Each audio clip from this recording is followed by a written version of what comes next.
Syukur alhamdulillah selalu kita panjatkan kehadirat Allah Subhanahu wa taala yang telah memberikan berbagai nikmat kepada kita. Satu di antaranya adalah kita masih diberikan waktu usia oleh Allah Azza wa Jalla. Dan semoga usia yang diberikan oleh Allah Azza wa Jalla ini kita optimalkan, kita maksimalkan untuk mengumpulkan bekal yang kelak nantinya akan kita pertanggungjawabkan di hadapan Sang Kekasih kita, yaitu Allah Azza wa Jalla. Saudaraku hormati Allah, di malam hari ini merupakan kebahagiaan dan kebanggaan bagi kami. Kami mendapatkan undangan ini khususnya saudara kami Bapak Haji Maskud. Kami disuruh untuk sedikit berbagi di jamaah Masjid Sabilillah. Padahal sebenarnya saya itu tidak bisa, karena saya bukan majelis tabligh. Tapi dalam keseharian kami itu adalah kami ada di majelis dikdasmen. Jadi kami di PDMI itu membidangi di bidang pendidikan. Ya. Seandainya nanti apa yang kami sampaikan atau barangkali mungkin ada khilafnya, wajarlah ya, karena saya bukan dari majelis tabligh. Ya. Sedikit tadi sudah disampaikan oleh Pak Suroto, gitu ya. Saya itu asli Pabean, iya. Tapi sudah cukup lama kami meninggalkan desa Pabean. Saya meninggalkan desa Pabean itu 87. Saya mau, dalam bahasa kami biasa, atini minyang, gak duwe perahu ya. Atini tani gak duwe sawah. Atini dodolan nang pasar wis kebek kabeh ya. Wis bismillah tawakkaltu mutuko desa ya. Alhamdulillah kami waktu itu ada di desa Glodok Palang. Isa urip-uripe lah ya. Ya tadi atini minyang kais gak duwe perahu, atini kais so yes bismillah. Piye carane sing penting nang bumi Allah mencari nafkah dan sebagainya itu. Itu sedikit tentang diri saya. Iya. Kalau Pak Miskun itu teman kami saat ngaji dulu ya. Saat ngaji di Bahdul Manan kalau tidak salah, ya. Bapak Ibu yang saya hormati, sedikit kalau kita bicara nanti di malam hari ini ya. Ya, sesuatu yang gampang-gampang aja dah, nggak usah berat-berat gitu ya. Suatu saat kita kan membayangkan begini ya, dalam hidup kita itu sebenarnya kepingin setiap orang itu bahagia. Adakah di antara kita yang hidup tidak ingin bahagia? Ada. Insya Allah saya yakin semuanya kepingin bahagia. Ya, kote. Nah, cuman yang menjadi pertanyaan kita adalah, ya apa sih bahagia itu? Tatkala seseorang itu melihat misalnya, oh wong kulo duwe motor akeh, wong iku lho duwe omah sing apik, mesti wong sing bahagia. Atau barangkali mungkin melihat seseorang putra-putrinya itu sukses dalam pendidikannya, wong iku mesti lo bahagia. Sampai apapun mereka usahakan. Atau barangkali mungkin punya pemikiran bahwa bahagia itu tatkala memiliki jamaah atau memiliki pengikut yang cukup besar.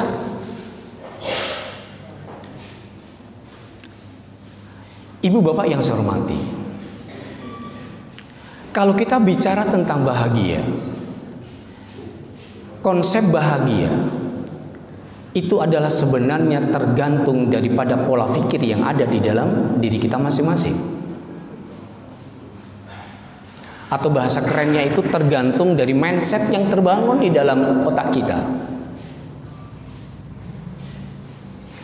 Kalau pola pikirnya seperti itu, maka akan berakibat apa yang akan dilakukan itu akan muncul. Contoh, ibu-ibu, kalau misalnya ada tamu, beliau ingin menyajikan minuman kopi yang panas hangat, apakah ibu-ibu itu mengambil gelas seenaknya? Saya yakin tidak. Kenapa sih? Kalau saya pakai gelas ini yang biasa saya pakai es, pasti yang terjadi adalah pecah. Jadi perilaku seseorang tergantung dari mindset yang terbangun di dalam diri orang itu. Demikian juga kita. Kalau kita bicara tentang bahagia, jika mindset yang terbangun itu adalah jabatan, jika yang terbangun itu adalah kekayaan, jika yang terbangun itu adalah pengikut ataupun kelompok yang cukup besar, berarti maka akhirnya yang ia lakukan atau yang mereka terbangun di dalam dirinya itulah terkait dengan bahagia. Ibu bapak yang saya hormati, ya, nah, kita sebagai umat Islam dan yang seyakin-yakinnya bahwa Al-Quran dan As-Sunnah adalah pijakan kita, maka konsekuensi terkait dengan bahagia, maka harus kita kembali kepada Al-Quran dan As-Sunnah. Ya apa sih Al-Quran ngajari tentang bahagia itu? Maaf ibu bapak, karena kami sudah cukup lama misalnya meninggalkan desa ini, mungkin bahasa saya ya kayak begini itulah. Ya, katanya teman front sampean ke wong di sih, wong Madura, ndak, saya asli. Ya, Pak Adi loh, ndak percaya kalau saya itu orang Pabean. Ya. Ibu bapak yang saya hormati, di dalam surat At-Takatsur Allah mengajarkan kepada kita, A'udzubillahi minasyaitonirrajim, Bismillahirrahmanirrahim. Alhaakumut takatsur hatta zurtumul maqabir. Bermegah-megahlah telah melalaikan kamu sampai kamu masuk ke dalam kubur.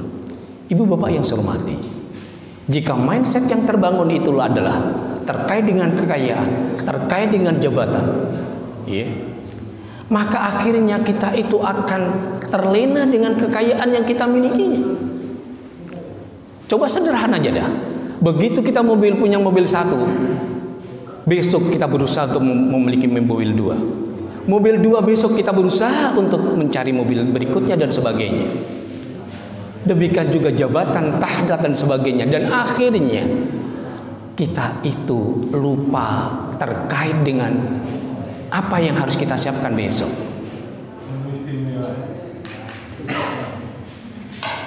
Ibu bapak yang saya hormati, barangkali mungkin panjenengan akhir-akhir ini melihat sandiwara yang muncul di TV, ya, pembunuhan yang begitu kejam. Tidak lain itu adalah mereka-mereka yang mengejar kebahagiaan duniawi belaka. Allah Azza wa Jalla, ya, di dalam surat At-Takatsur sudah menyampaikan hal yang demikian itu, bahwa sebenarnya bermegah-megahan itu adalah telah melalaikan kita. Kemudian sampai kamu masuk ke dalam kubur. Ibu bapak yang saya hormati, Jika konsep bahagia itu adalah tahta jabatan dan sebagainya, dan akhirnya banyak saudara-saudara kita yang membangga-banggakan terkait dengan jabatan yang mereka miliki. Iki lo anakku, iki lo aku duwe jabatan sampai koyo ngene, sampai nol reso. Aku duwe tanah sakmene kae, aku duwe perahu sing sakmene kae, sementara sampai nol gak duwe. Ibu bapak yang saya hormati,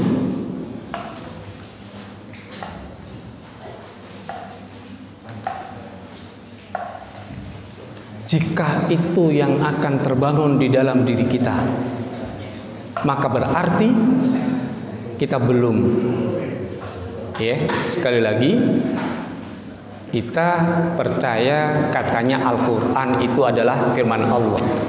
Tapi kenapa sih Al-Quran tidak dipercayai? Coba kita lihat ke dalam kehidupan sehari-hari. Berapa kali kita membaca Al-Quran? Alangkah indahnya barangkali mungkin usai kita sholat, kita baca Al-Quran, sehingga paling tidak sehari itu bisa 1 juz. Bahkan kalau perlu, coba kita fahami apa yang ada di dalam Al-Quran. Alhamdulillah, segala puji lillahi bagi Allah dan sebagainya. Sehingga konsep-konsep yang ada di dalam Al-Quran kita aplikasikan dalam kehidupan kita sehari-hari. Jangan sebaliknya. Al-Quran jadikan pajangan. Bahkan kadang-kadang Al-Quran baru dibaca jika mungkin ada kanan kiri yang meninggal dan sebagainya. Ibu bapak yang saya hormati,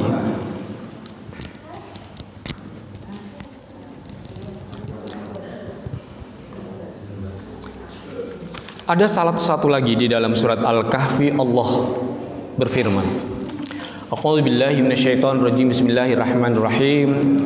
Wa kana lahu thamar faqala li sahibihi wa yuhawiru an aktsar mink ma law azza nafara. Dan dia mempunyai kekayaan besar, maka ia berkata kepada kawannya yang mukmin ketika ia bercakap-cakap dengan dia, kemudian mereka mengatakan, hartaku lebih banyak dari hartamu dan pengikutku lebih kuat daripada. Saudara rahmati Allah, Allah Azza wa Jalla di dalam surat Al-Kahfi sudah menyindir. Banyak nanti di antara kita yang merasa bahagia dan bangga tatkala mereka itu memiliki harta yang banyak, tatkala mereka itu memiliki pengikut yang kuat dan pengikut yang banyak. Nah, ma'asyiral muslimin rahimakumullah, sebagaimana yang sudah kami sampaikan, kita sebagai umat Islam, pijakan yang ada tidak lain adalah Al-Quran dan As-Sunnah. Maka konsekuensinya hal terkait dengan kebahagiaan harus kita kembalikan kepada Al-Quran dan As-Sunnah. Bapak Ibu yang saya hormati,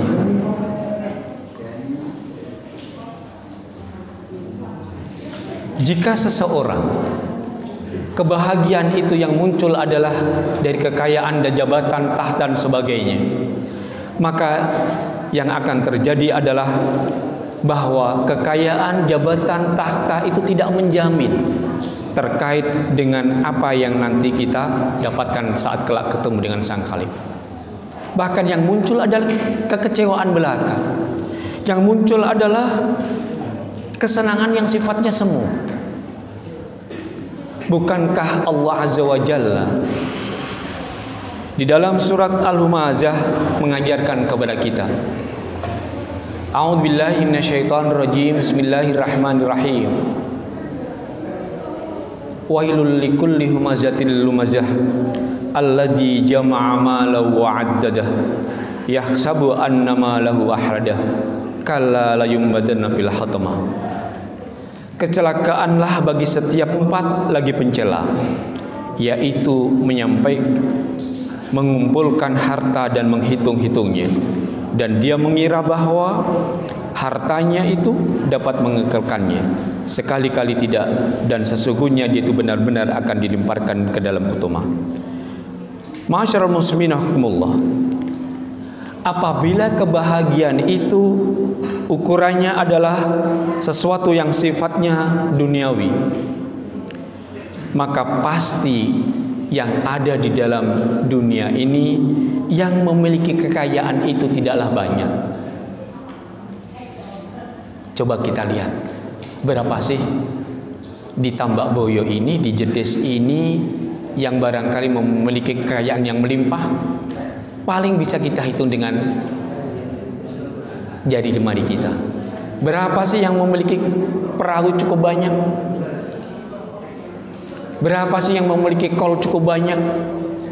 Kalau saya dulu waktu sering itu naik kol Tambak Boyo itu, yang terkenal kolnya itu apa itu? Dauke sego apa itu ya? Apa itu? Ya. Nah. Kemudian ada lagi kolnya miliknya Mbak Haji Muin itu, nah ya. Karena saya dulu sering juga naik kol itu gratisan karena sopirnya itu teman kami yang ada di Jedes itu. Ya. Siapa itu? Ridwan. Nah. Yes. Ya, gratisan ya. Jadi kalau kebahagiaan itu didasarkan atas itu, berapa sih? Tidak banyak. Berarti yang paling tidak bahagia itu yang paling banyak. Nah, saudaraku hormati Allah, maka tentunya kembali lagi konsep bahagia yang terbangun di dalam diri kita kembalikan kepada Al-Quran. Apa sih sebenarnya konsep Al-Quran terkait dengan mewujudkan bahagia?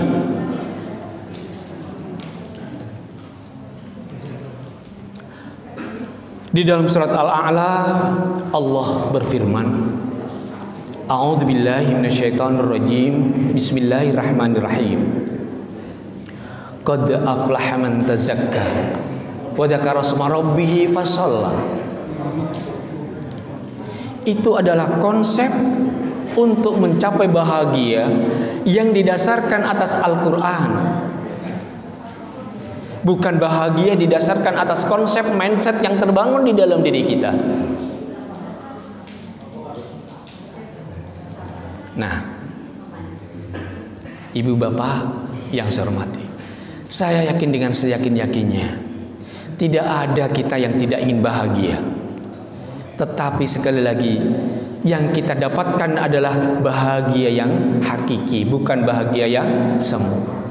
Kalau ukurannya materi, nanti ada yang namanya pemutus nikmat, dan itu datangnya tiba-tiba dan tidak bisa kita ketahui kapan datangnya. Tidak lain adalah sang maut. Kalau sang maut sudah datang, harta jabatan tidak akan kita bawa, kan? Iya. Seandainya kita punya mobil yang banyak, saya yakin tidak akan kita bawa. Dahulu suami ibu bupati di Tuban, mobil koleksinya cukup banyak. Pada saat Allah memanggilnya, bagaimana mobilnya? Tidak akan dibawa. Maka Bapak Ibu yang saya hormati, ayo kita coba kembali. Ya, apa sih konsep Al-Quran terkait dengan bahagia, sehingga kita nanti tidak kecewa.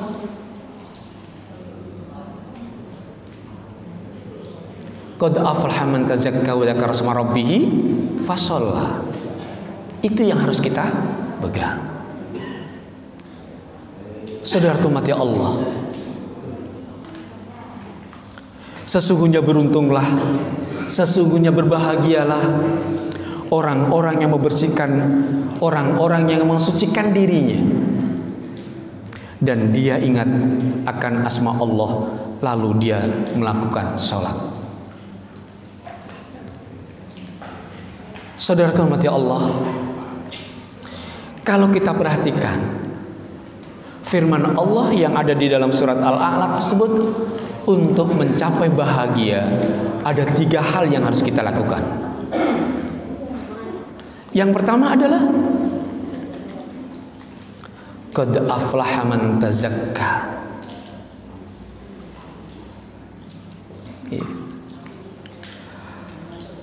Qad aflaha man tazakka, sesungguhnya beruntunglah mereka orang yang mencucikan diri. Nah, ma'asyiral muslimin rahimakumullah. Hal terkait dengan Ibnu Katsir menjelaskan yang dimaksudkan dengan ayat ini tidak lain adalah mereka yang senantiasa membersihkan dirinya. Mereka yang selalu berusaha untuk membersihkan dirinya dari perangai, dari perilaku, dari akhlak yang tercela.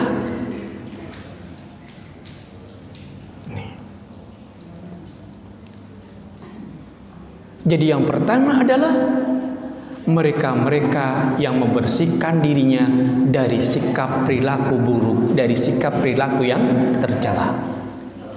Dan mereka-mereka ini mentaati akan perintah Allah Azza wa Jalla.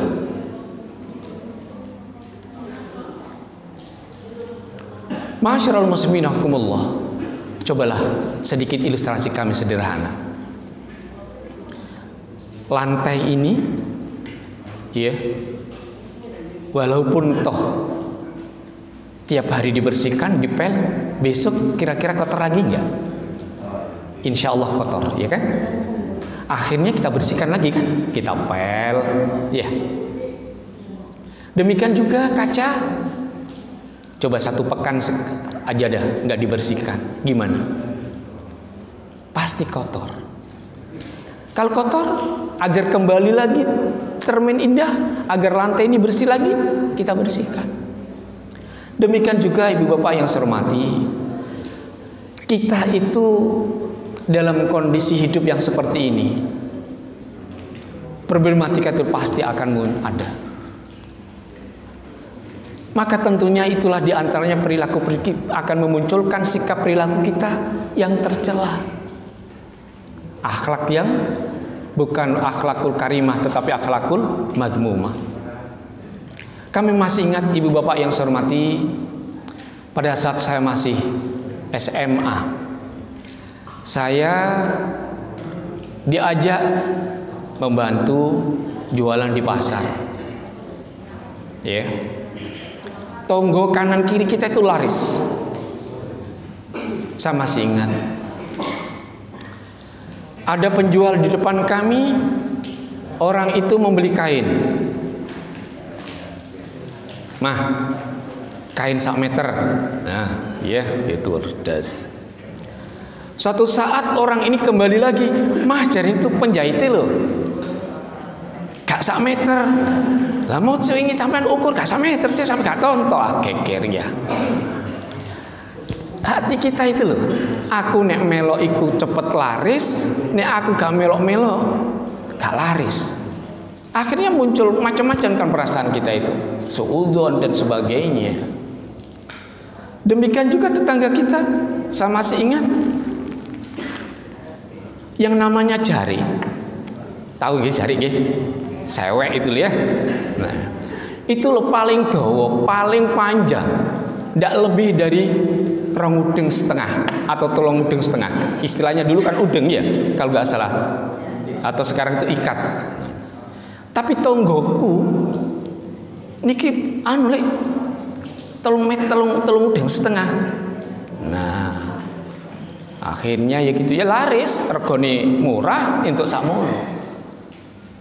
Inilah ibu bapak hormati, dan akhirnya dari sikap seperti itu, wah nek nonton koyok ngene ya, pasar iki di tempat wong bejo. Ya tapi tidak semua, ya kan tidak ada semua, sekali tidak semua. Nah, ibu bapak hormati, itulah sekali lagi kotoran-kotoran itu akan muncul di dalam diri kita, perilaku kita. Konsekuensinya adalah apa yang ada di dalam diri kita harus kita bersihkan dan menaati akan perintah Allah. Walaupun toh barangkali yang kita dapatkan sedikit, iya kan? Nah, orang tua saya ngajar le, Mas Yole mulih itu duit 50.000, ya. Dulu istilahnya kan dodol katok suwal gitu ya. Sing penting halal, barokah, gak bijui. Nah, tetapi karena kami itu waktu itu hanya punya 1 tempat, dulurku akeh, aku kudu metu ya. Nah, wis melalang buana ning ngene nglodhok palang, wis sak tothokku Nah, alhamdulillah sampai hari ini gitu ya. Dan baru kali ini saya datang di Jetis, kaget saya. Omai tambah akeh, rempet, ya. Terus saya lewat dari sana gitu, ya, dari barat itu ya.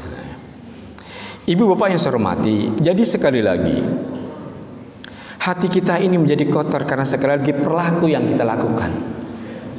Hati kotor karena dosa-dosa yang kita munculkan, walaupun toh itu kecil. Tapi kenapa? Yang besar berangkatnya adalah dari yang kecil. Ibu bapak yang saya hormati, jika hati kita ini bersih dari perilaku tercela, akan mendorong untuk selalu mentaati akan perintah Allah Azza wa Jalla. Jika seseorang telah melakukan akan perintah Allah, kita itu akan merasa bahagia dan tenang. Bapak Ibu yang saya hormati, hati kita ini jika bersih, hati kita ini jika sudah jauh dari penyakit hati kita, misalnya ya iri, dengki, ya, tonggoni nganggo sepatu anyar, tonton po, ya sepatu anyar, wong wingi lho, lagi tas jaluk kredit nanggone wong lewat, ya. Barangkali juga begitu di pasar, ya. Kemudian barangkali mungkin membeli sesuatu, tonton po, wong wingi lho mari berangkat teko Gunung Kawi, pantes dituku kol anyar. Nah, iri dengki ini akan muncul jika kondisi kotor.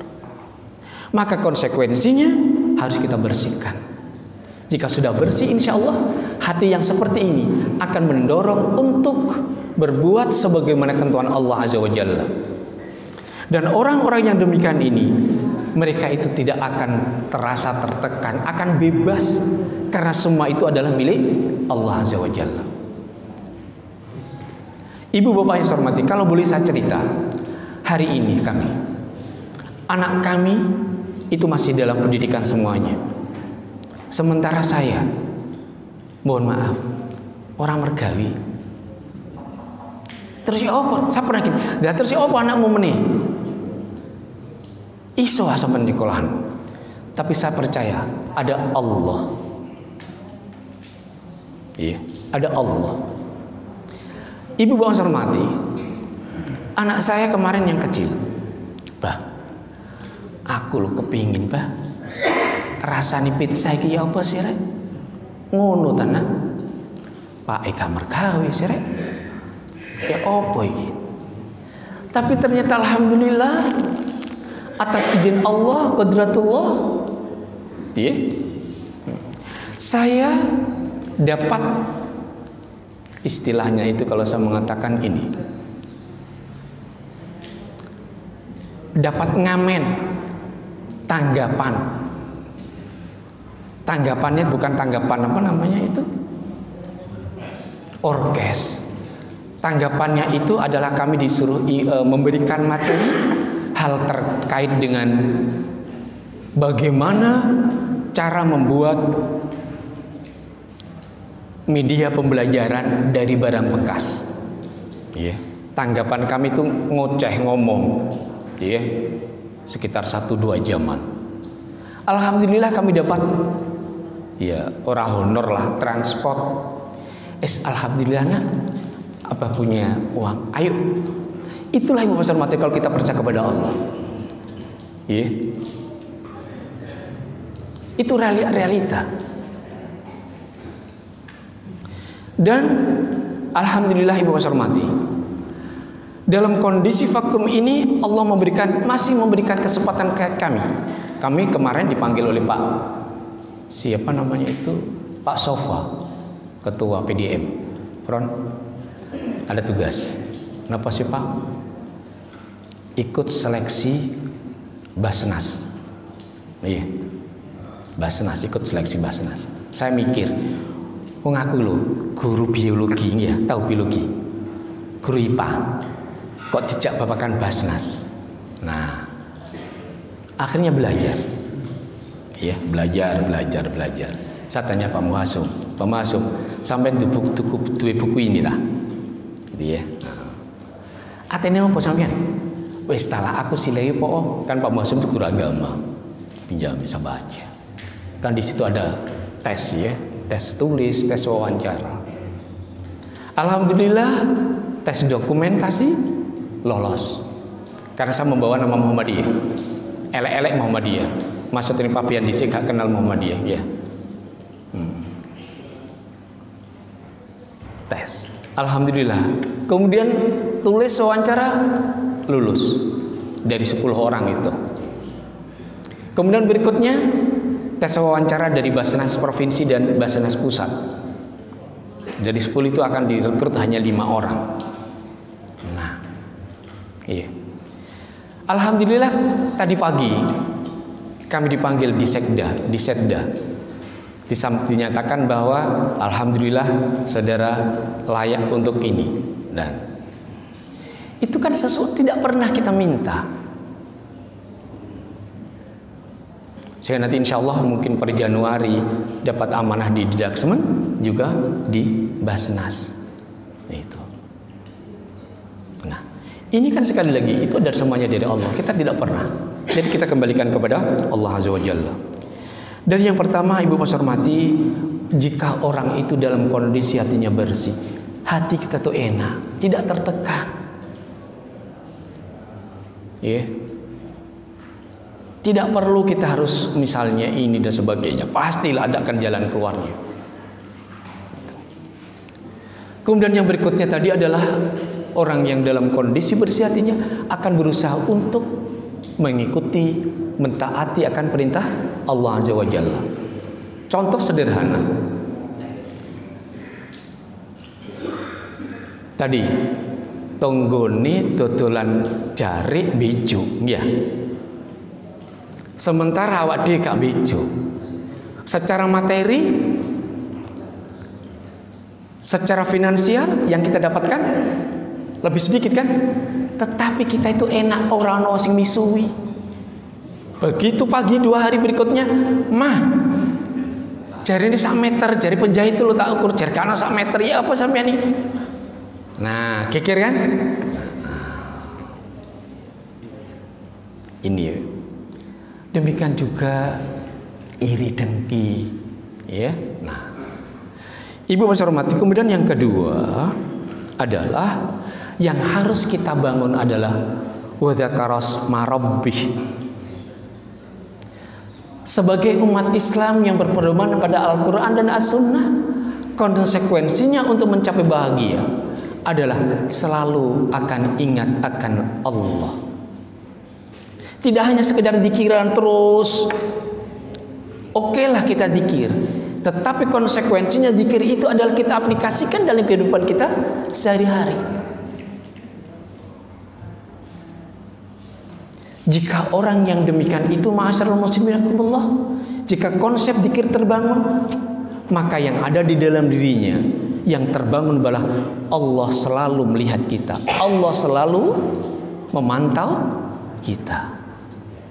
Jika yang demikian itu, seandainya, mohon maaf, saya masih ingat pernah punya teman, tapi tidak semuanya, person ini, sopir, ya. Atene mlebu nang nggone daukene mari maghrib gitu ya. Atene mlebu nang daukene ngelbokno kol itu ya. Parkir sih. Dihitung. Ya, piro mbek kernete? Entuk 100. Wis seterno 75 ae. Kandhane kok mari parpal ning nggone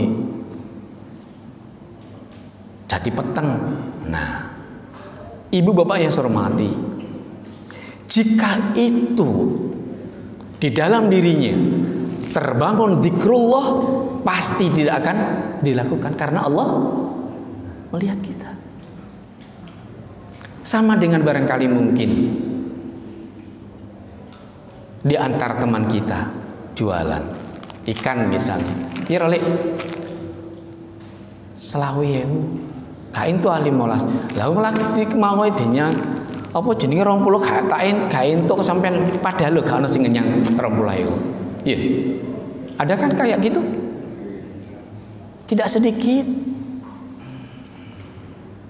Saya masih ingat Ibu hormati, saat masih kecil dulu, mungkin panjenengan juga ingat, jalan raya ini dulu ada yang namanya terkenal dengan jalan apa? Korea, Sangyong, ya, yang ngontrak itu kan Sangyong. Ya. Nah, truk-truk itu ternyata saya perhatikan, karena memang supirnya juga orang Indonesia, berhenti di depannya kiosnya Mbah Kur almarhum. Tahu Mbah Kur? Pak Liknya si siapa jadi situ? Mas Yuti, iya. Mas Yuti, terus apa lagi? Iya, Mbah Kur. Saya pikir mau beli solar. Ternyata tidak. Dari tangki itu disedot, dimasukkan ke curigan, dibawa ke Mbah Kur. Ternyata didol. Nah, ya. Tapi jika di dalam diri kita ini ada Allah, konsep itu terbangun, tidak akan mereka melakukan yang demikian itu. Betul ya? Nah, karena tidak ada. Demikian juga Ibu Mas hormati barangkali di dalam rumah tangga. Saya yakin Mas sampean, aku percaya nang sampean. Ya, rumah tangga itu kan gitu ya, setal qabil tu nikaha wa tazwijaha bil mahril madhkur halan, ya kan? Nah, terus tetapi jika konsep bahwa Allah itu memantau kita, maka begitu keluar rumah pasti yang muncul akan yang namanya selingkuh, ya bojoku lho ra ngararo. Tetapi jika konsep Allah itu mengetahui kita, Allah membuat kita tidak akan berani untuk selingkuh, karena Allah itu walaupun toh sang istri tidak tahu. Jadi sekali lagi wa dzakar asma rabbih, kita selalu ingat akan Allah Azza wa Jalla, akan merasa bahagia dan bangga.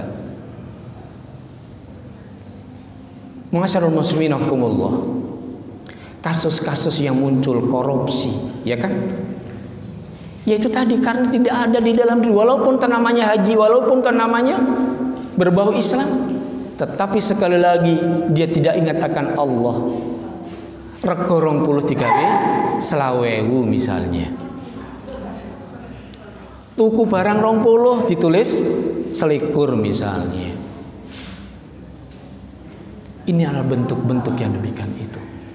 Demikian juga tidak akan ada yang namanya nepotisme. Saya masih ingat Ibu Bapak hormati, saya punya keponakan, ya. Waktu itu belum kerja, lulus dari ITS, kepingin bantu saya untuk menjadi supplier ATK. Nah, mangkir gani sami, ya, dan lain sebagainya. Tetapi jika itu kami lakukan, maka pasti akan dilihat oleh orang lain sebagai bentuk-bentuk hal yang tidak baik. Kita hindari, dan alhamdulillah dia hal-hal seperti itu kita lakukan. Saya pernah Ibu hormati, saya sedikit cerita sehingga kami tidak akan sesuatu yang benar. Saat kami pernah mendapatkan menjadi kepala salah satu sekolah SMA di Pelumpang, ya, SMA Negeri Pelumpang, ada datang seseorang tokoh masyarakat di sana, Pak Gufron, kula titip nggih yoga kula CE sinau ngulang teng SMA Pelumpang. Lulusan apa sih Pak? Saya tanya. Oh ini dan sebagainya, ya. Terus besok buat, karena memang sekolah itu baru, ya, silahkan buat lamaran dan sebagainya. Terus setelah itu, ya, saya ada kegiatan di luar. Istri saya, ada tamu, apa sih ini? Tamu toko Pelumpang, ikut nggawa dokumen ini, terus sampai ono kotak cilik gitu ya. Terus apa sih? Mbok terima ta? Iya. Terus mbok tontok. Iya. Apa isine? kalung. Nah, yang namanya manusia, ya kan, hati kecil. Aku duwe anak wedok, duwe bojo, sementara anakku durung duwe kalung. Ya. Kira-kira ya apa? Diterima. Terima mawon, Pak. Manusiawi satu kepingin rimo. Ya. Tapi saya kembalikan lagi kepada Allah. Walaupun toh ada orang lain ada. Dan akhirnya, nah, saya panggil yang bersangkutan. Nah, terus lapo sih kau ingin dan sebagainya. Nek iki gak sampean kemuli, orang rata terus no. Dan akhirnya kami kembalikan. Saya pulang kerja, ya apa Mbah, sama terima tas cari bojoku ya. Tak baleno. Lho, kok mbok sampean baleno? Nah, anakmu po. Anakmu lho orang kalungan. Ibu bapak yang saya hormati, inilah konsep-konsep yang harus kita bangun. Akan ingat akan Allah. Itu. Nah, ini loh Bapak Ibu hormat. Bukan saya sok suci, ya. Walaupun kondisi kami itu pas-pasan, ya. Kemarin saya ngaji di Darussalam, saya pakai Shogun 2000 berapa itu, Shogun lama. Nah, cari ini wong sampean iku lho. Wong duwe akeh kek duwe ngene. Lah duwe ini Shogun masa ini daripada utang ya. Utang itu jenengan nek hitung jenengan nalar. Sepeda motor 12 juta taruhlah. Meneh lunasi nganti ketemu iso-iso 24 juta. Ibu Bapak hormati, sekali lagi, jika kita meyakini bahwa semua apa yang terjadi ini kehidupan ini tidak dari Allah, semua akan kita kembalikan kepada Allah Azza wa Jalla. Kita akan merasa bahagia, kita akan merasa tenang, kita tidak akan stres. Walaupun toh dalam kondisi pas-pasan. Ingat, ukuran kurang dan tidak itu adalah sangat relatif. Bapak Ibu hormati, yang menjadi pertanyaan kita adalah satu, sudahkah di dalam diri kita dalam kondisi apapun terbangun mindset bahwa Allah itu melihat kita, Allah memantau kita? Ayo jujur. Ya, tidak perlu jawaban, tapi jadikan itu sebagai introspeksi kita. Ada sederhana saja terkait dengan saat besok kita mengeluarkan zakat. Ya. Berapa sih harta yang kita milikinya? Berapa sih harta yang seharusnya kita keluarkan? Jika kita tidak menyatakan Allah, pasti ngitungi ngawur. Ya. Ya apa tak hitung ketemu ning sakmen juta ya? Nggih Pak Jumiskun. Lah terus ya apa iki? Nah, ya. Jika kita benar-benar Allah itu terbangun konsep Allah itu melihat kita, walaupun toh yang kita keluarkan mungkin hitungannya banyak, kita tidak akan merasa berat untuk mengeluarkannya. Ibu Bapak hormati,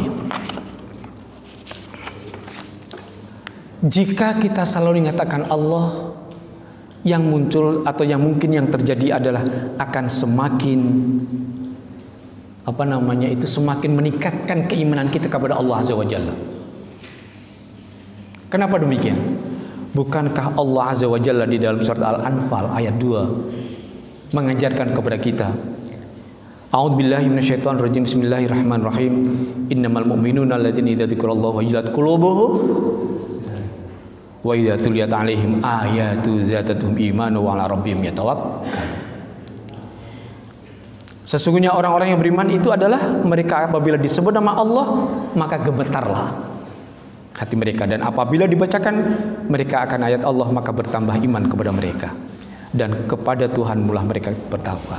Ibu Bapak hormati, yang jadi pertanyaan kita sekarang, Al-Quran itu kita jadikan pajangan ataukah Al-Quran itu merupakan penuntun kita dalam kehidupan kita? Semoga menjadi penuntun kita, agar kita tahu akan isi, agar tahu itu menjadi penuntun kita. Konsekuensinya Al-Quran harus kita pelajari. Saya masih ingat pada saat dulu ngaji di Pak Mahbub, itu diajari. Alhamdulillah, segala puji lillah itu bagi Allah, dan seterusnya. Konsekuensinya, maka apa yang sudah kita pahami, walaupun tahu satu ayat, konsekuensinya harus kita aplikasikan, kita praktekkan dalam kehidupan kita sehari-hari. Jangan sampai Al-Quran misalnya sehari khatam ping 50, tetapi pengaplikasinya nol. Oke lah,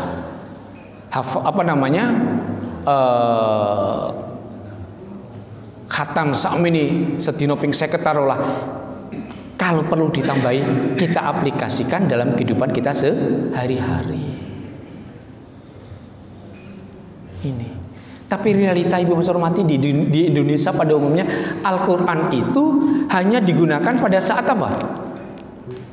Sumpah jabatan. Mari sumpah jabatan, Al-Quran apa no? Biasa. Kalau Al-Quran jadikan sumpah jabatan, konsekuensinya dalam kehidupan sehari-hari harus berpijak kepada apa yang di dalam Al-Quran. Transaksi jual beli misalnya di TPI, bagaimana konsep kita? Boleh enggak terjadi manipulasi? Ya, sak kilo ngomong 2 kilo, ya. Ini, ya. Kulaan kok kini digoni ini TPI glondong, ya. Apa mau ditawa selawi urung entuk sampean yang 20. Nah, bijuk maneh nggih ya. Ibu bapak yang saya hormati, jika kita ingat akan Allah, semakin meningkatkan keimanan kita.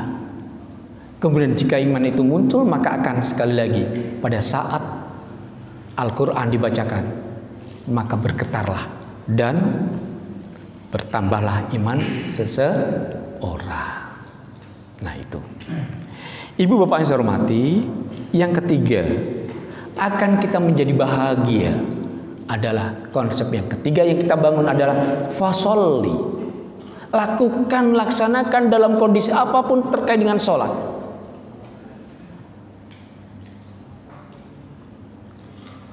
Nah, kadang-kadang kita rapat, ya, begitu adzan, ya, tidak segera berangkat. Wahai adzan, tukuni isi buka. Saya jujur di Tuban itu baru melihat 2 tempat saat waktu sholat tokonya ditutup. Mana kira-kira? Di LKSA, di Panti, tokonya Panti itu, ya, 1. Memang dibiasakan seperti itu. Yang kedua, gimana? Jenengan sekarang itu ada di Jalan Basuki Rahmat. Dulu toko sentral, sekarang dibuat jualan bukan so nice, apa itu? Ya, selatan jalan. Miliknya orang Bantul. Mas, kok tutup opo sih? Kalih tahu kayak ini yen wekdal salat kapure nutup, Pak. Awak dhewe nanti ya, duwe tuku terus wae salat jangan tutup. Ayo. Wae sholat aktivitas berhenti. Mikir ya, nak tutup ya apa? Ngakeh wong tuku. Nah, jadi yang ketiga Ibu Bapak hormati akan lakukan adalah selanjutnya adalah menjalankan sholat untuk apa sih? Mendekatkan diri kepada Allah Azza wa Jalla. Kenapa? Inna sholata tanha 'anil fahsya wal munkar. Loh, yang niku Pak salat yang gendino, tapi kok nganak nih. Nah, berarti salat ora salah salate. Sing salah apa? Perilaku nih. Salatnya belum rasuk di dalam dirinya. Masyarul muslimin rahimakumullah. Terkait dengan salat ini adalah merupakan kita tahu yang jenengan perhatikan. Salat itu bacaannya kan munajat kepada Allah semuanya kan. Berdoa kepada Allah Azza wa Jalla, meminta kepada Allah Azza wa Jalla sebagai bentuk syukur kita kepada Allah. Kemudian dengan sholat itu sebagai bentuk ketaatan kita kepada Allah Azza wa Jalla. Yang diucapkan, yang dilakukan aktivitasnya, yang yang diwujudkan dengan perilaku kita. Coba ada satu di antara misalnya, ada syahadah kan di salat itu, asyhadu alla ilaha illallah wa asyhadu anna muhammadar rasulullah. Konsekuensi daripada asyhadu alla ilaha illallah, kita bersaksi kepada Allah, konsekuensinya apa? Mati hidup adalah untuk Allah. Kita percaya hanya kepada Allah, bukan ada yang lain. Tapi kadang-kadang ono masih ada nggak di sini misalnya megengan, ya. Nggak nuwai poso, ya menghadapi poso biasanya itu ya, apa itu? Megengan itu ya, merkumbai teko misalnya.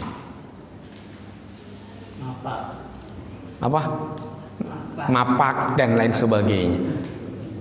Oke lah yang namanya budaya, tidak ada larangan, Islam terkait dengan budaya, selagi budaya itu tidak benturan dengan akidah, tidak benturan dengan syar'i, boleh.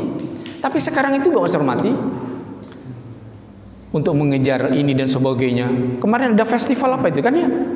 Mohon maaf, itu di laut, di sana dan sebagainya. Kita kembali kepada Allah. Gimana sekarang? Iya. Saya masih ingat waktu pada saat saya ikut saudara saya di Situbondo dulu.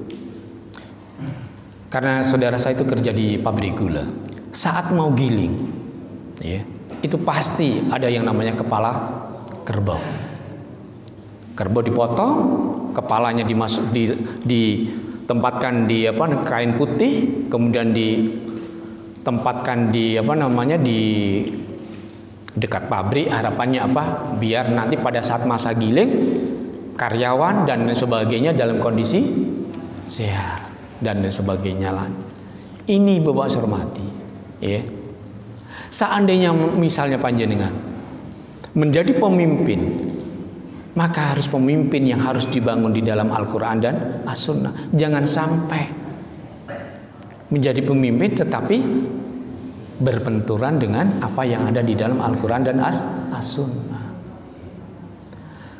Ibu bapak yang saya hormati, kami pernah di satu tempat kami kerja, ya, yaitu waktu itu sekian tahun yang lalu di setiap kantor kalau mau ada kegiatan apa itu kan ada budaya tertentu yang dilakukan oleh saudara kita di sebelah. Dibacakan apa, saya tidak akan mengatakan, kemudian berdiri. Ini mungkin jenengan sudah tahu, saya tidak akan karena nanti nah. Waktu itu saya tidak berdiri. Saya percaya hal demikian itu tidak diajarkan. Saya dipanggil oleh atasan saya, Pak Gufron. Kenapa tadi ada Bapak Butapati, saat ini dia kan panjenengan tidak? Saya sampaikan Bapak, hal yang demikian itu di dalam yang saya percayai tidak diajarkan. Kalau saya ikut berdiri, maka itu berarti ada di dalam diri kita sedikit, walaupun sedikit, sesuatu yang sifatnya syirik. Lah ini gimana? Ya sudahlah Pak, kalau Bapak saya dianggap salah, ya sudah nggak masalah. Saya tidak jadi ini pun tidak apa-apa. Nih ya, kita harus berani.